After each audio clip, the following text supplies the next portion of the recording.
នឹកដែលគិតដែលចង់ឃើញស្រីព្រមតែពីស្អីអូនមាននៃសម្រាប់ប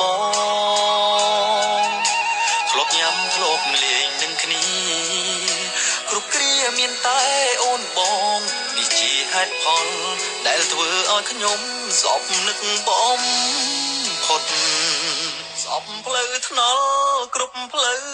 ដែលនាំខ្ញុំទៅជួបនាងស្អប់គ្រប់បទចំរៀងធ្លាប់ស្ដាប់នឹងពើស្អប់បំផុតមកអូនចេញទៅស្អប់ណាស់ផ្លូវនាំអូនទៅឆ្ងាយមិនចូលចិត្ត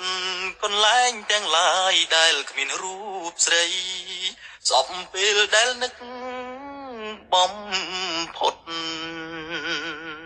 ស្អប់ផ្លូវថ្នល់គ្រប់ផ្លូវដែលនាំខ្ញុំទៅជួបនាងស្អប់គ្រប់បទចំរៀ